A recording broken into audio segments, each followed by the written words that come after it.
ವಿಜಯೋತ್ಸವ ಹಾಗೂ ಸಾವಿತ್ರಿಬಾಯಿ ಫುಲೆ ಜಯಂತಿ ಪ್ರಕಾರವಾಗಿ ಮೇಸ್ತ್ರಿಪಾಳ್ಯದ ಸಮಸ್ತ ಗ್ರಾಮದ ಮಹಿಳೆಯರು ಹಾಗೂ ಹಿರಿಯರು ಕಿರಿಯರು ಎಲ್ಲರೂ ಸೇರಿದ್ದಾರೆ.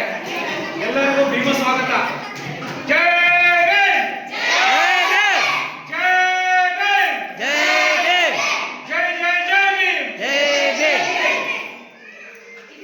ಈ ಕಾರ್ಯಕ್ರಮ ಬಂದಂತೆ ಎಲ್ಲರಿಗೂ ಸುಸ್ವಾಗತ. ಗೋರೆಗಾಂವ್ ವಿಜಯೋತ್ಸವ ಅಂದ್ರೆ ಎಲ್ಲರಿಗೂ ಗೊತ್ತಿರಲ್ಲ. ಆದ್ರೂ ಗೋರೆಗಾಂವ್ ವಿಜಯೋತ್ಸವ ಅಂದ್ರೆ ನಾವೆಲ್ಲ ಓದ್ಬೇಕು. ಇತಿಹಾಸ ಓದ್ರೆ ಎಲ್ಲರಿಗೂ ಗೊತ್ತಾಗುತ್ತೆ ಏನಂತ. ಗೋರೆಗಾಂವ್ ವಿಜಯೋತ್ಸವ ಅಂದ್ರೆ ಮೋಹರ್ ಸೈನಿಕರು ಅಂದ್ರೆ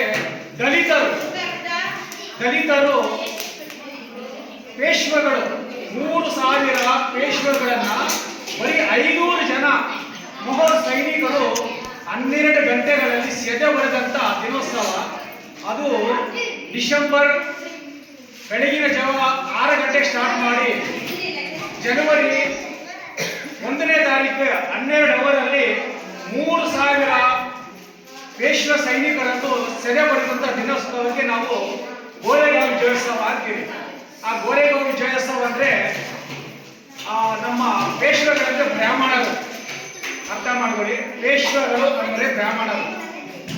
ಆಗ ನಮ್ಮ ದೇಶ ಆಳ್ತಾ ಇದ್ದರು 1818ನೇ ಇಸ್ವಿಯಲ್ಲಿ ಬ್ರಾಹ್ಮಣರು ನಮ್ಮ ಮೋಹರ್ ಸೈನಿಕರು ಬ್ರಿಟಿಷರು ನಮ್ಮ ದೇಶಕ್ಕೆ ಅಕ್ಕೋರಿ ಮಾಡ್ಕೊಂಡು ಬರಬೇಕಾದ್ರೆ ಬ್ರಿಟಿಷರು ಸದೆ ಬರಬೇಕಾದ್ರೆ ನಮ್ಮನ್ನು ನಿಮ್ಮ ಸೈನಿಕರು ಸೇರಿಸ್ಕೊಡ್ರಿ, ನಾವು ನಿಮಗೆ ಸಹಾಯ ಮಾಡಿ ಬ್ರಿಟಿಷರನ್ನು ನಮ್ಮ ದೇಶದಿಂದ ಹೊರಗಟ್ಟಾನ ಅಂದ್ರೆ ಆವಾಗ ಪೇಶ್ವ ಮಹಾರಾಜ ಬಾಜಿರಾಯಿ ಅಂತಿರ್ತಾನೆ.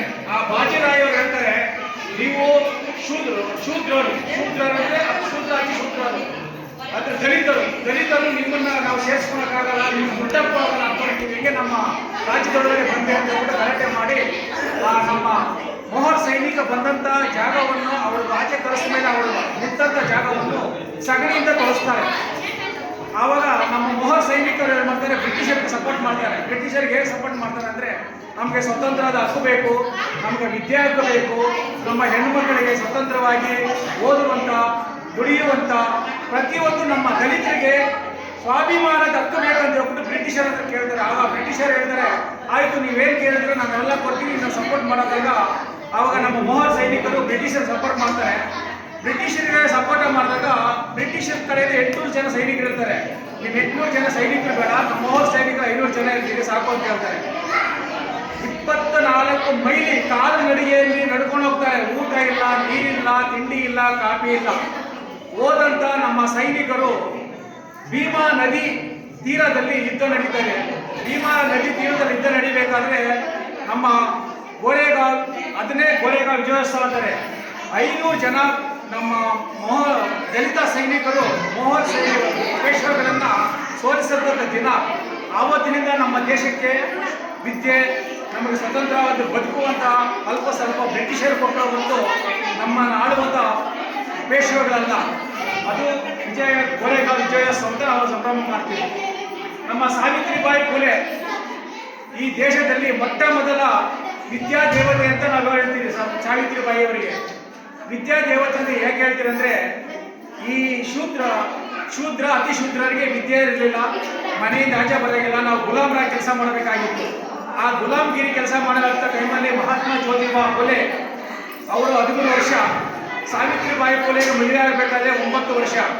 9 ವರ್ಷದಲ್ಲಿ ಮದುವೆಯಾಗಿ ಆ ತಾಯಿಗೆ ಕರ್ಕೊಂಡು ಬಂದಾಗ ಆ ತಾಯಿಗೆ ಮಹಾತ್ಮ ಜ್ಯೋತಿಬಾ ಫುಲೆ ಅವರ ಫ್ರೆಂಡ್ಸ್ಗಳೆಲ್ಲ ಸೇರಿಕೊಂಡು ಆ ತಾಯಿಗೆ ಮನೆ ಪಾಠ ಕಲಿಸ್ತಾರೆ. ಮನೆ ಪಾಠ ಕಲಿಸಿ ಓದಿದ ಮೇಲೆ ಆ ಅಮ್ಮ ಟೀಚರು TCH ಮಾಡಬೇಕಂದ್ರೆ ಒಬ್ಬ ಇಂಗ್ಲಿಷ್ ಶಾಲೆಯಲ್ಲಿ TCH ಕಲ್ಕೊಂಡು ಟೀಚರ್ನ ಮಾಡಿ ಮೊಟ್ಟ ಮೊದಲು ಈ ಭಾರತ ದೇಶದಲ್ಲಿ ದಲಿತರಿಗೆ ಅಲ್ಲ, ಭಾರತ ದೇಶದಲ್ಲಿ ಬ್ರಾಹ್ಮಣ, ಕ್ಷತ್ರಿಯ, ವೈಶ್ಯ, ಶೂದ್ರ ಎಲ್ಲ ಹೆಣ್ಣು ಮಕ್ಕಳಿಗೂ ಮೊಟ್ಟ ಮೊದಲು ವಿದ್ಯಾ ದೇವತೆ ಅಂದರೆ ಸಾವಿತ್ರಿಬಾಯಿ ಫುಲೆ.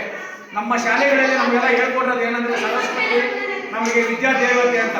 ಆ ಸರಸ್ವತಿ ಯಾವ ಶಾಲೆಯಲ್ಲಿ ಓದಲಿಲ್ಲ, ಯಾವ ಯೂನಿವರ್ಸಿಟಿಯಲ್ಲಿ ಓದಲಿಲ್ಲ, ಯಾವ ಬಡ ಮಕ್ಕಳಿಗೂ ಯಾವ ವಿದ್ಯೆಯನ್ನು ಕಲಿಸ್ಕೊಟ್ಟಿಲ್ಲ. ಶಾರದೆ ಅನ್ನೋದು ಒಂದು ಬೊಂಬೆ. ಅದು ನಮಗೆ ಈ ಬ್ರಾಹ್ಮಣರು ನಮ್ಮನ್ನ ಈ ಪೂಜೆ ಪುರಸ್ಕಾರಗಳು ಮಾಡಿ ನಮ್ಮನ್ನ ಕೀಳವಾಗಿ ನೋಡುವಂತ ಒಂದು ಬೊಂಬೆಯನ್ನು ಸೃಷ್ಟಿ ಮಾಡಿ ಅದನ್ನ ಸರಸ್ವತಿ ಅಂತ ನಮಗೆ ಸೃಷ್ಟಿ ಮಾಡಿ ಆ ದೇವತೆಯನ್ನು ಪೂಜೆ ಮಾಡಿ ಅಂತಾರೆ. ಆದರೆ ಈ ಭಾರತ ದೇಶದ ಖಂಡದಲ್ಲಿ, ಈ ಭಾರತ ದೇಶದ ಎಲ್ಲ ಹೆಣ್ಣು ಮಕ್ಕಳಿಗೆ ಒಂದು ವಿದ್ಯೆ, ಬುದ್ಧಿ, ಜ್ಞಾನ, ಉದ್ಯೋಗ ಬಂದಿದೆ ಅಂದರೆ ನನ್ನ ತಾಯಿ ಸಾವಿತ್ರಿಬಾಯಿ ಫುಲೆಯವರೇ ಕಾರಣ. ಯಾವ ದೇವತೆಗಳು ಇಲ್ಲ, ಯಾವ ದೇವರುಗಳು ಇಲ್ಲ, ಯಾವ ಬಿಂದುಗಳು ಇಲ್ಲ. ನಮಗೆ ಇಂಥ ಮಹಾನಾಯಕರನ್ನು ಹೋರಾಡಿ ನಮಗೆ ಸ್ವಾತಂತ್ರ್ಯ ತಂದುಕೊಟ್ರು, ವಿದ್ಯೆ ಕೊಟ್ಟರು, ಜ್ಞಾನ ಕೊಟ್ಟರು. ಆದರೆ ನಮ್ಮಲ್ಲಿ ಎಷ್ಟೋ ವಿದ್ಯಾವಂತರು ಅವರ ಇತಿಹಾಸವನ್ನು ಓದ್ತಾ ಇಲ್ಲ. ಎಲ್ಲ ನಮ್ಮ ಕೈಗೆ ಭಗವದ್ಗೀತೆ, ರಾಮಾಯಣ ಈ ಥರ ದೇವರುಗಳ ಪುಸ್ತಕಗಳು ಕೊಟ್ಟು ನಾವು ದೇವರುಗಳೆಲ್ಲ ಎಷ್ಟೇ ಮಾಡಿದ್ದಾರೆ. ಅದು ನಮಗೆ ಶ್ರೇಯಸ್ಸಲ್ಲ. ಇಂಥ ಬಾಬಾ ಸಾಹೇಬ್ ಅಂಬೇಡ್ಕರ್ ಅವರು ನಮಗೆ ಸಂವಿಧಾನ ಕೊಟ್ಟು, ಸಂವಿಧಾನದಲ್ಲಿ ನಾವೆಲ್ಲ ಸ್ವತಂತ್ರವಾಗಿ ಬಾಳುವಂಥ ಹಕ್ಕು ಕೊಟ್ಟು, ವಿದ್ಯೆ ಹಕ್ಕು ಕೊಟ್ಟು, ಉದ್ಯೋಗ ಹಕ್ಕು ಕೊಟ್ಟು, ಜ್ಞಾನವಂತ ಕೊಟ್ಟಂಥ ನಮ್ಮ ಬಾಬಾ ಸಾಹೇಬ್ ಅಂಬೇಡ್ಕರ್ನ ನೆನೆಸಬೇಕಾಗುತ್ತೆ. ಸಾವಿತ್ರಿಬಾಯಿ ಫುಲೆ, ಮಹಾತ್ಮ ಜ್ಯೋತಿಬಾ ಫುಲೆ ಇಂಥ ಮಹಾನಾಯಕರುಗಳನ್ನು ನೆನೆಸಬೇಕು ನಾವು.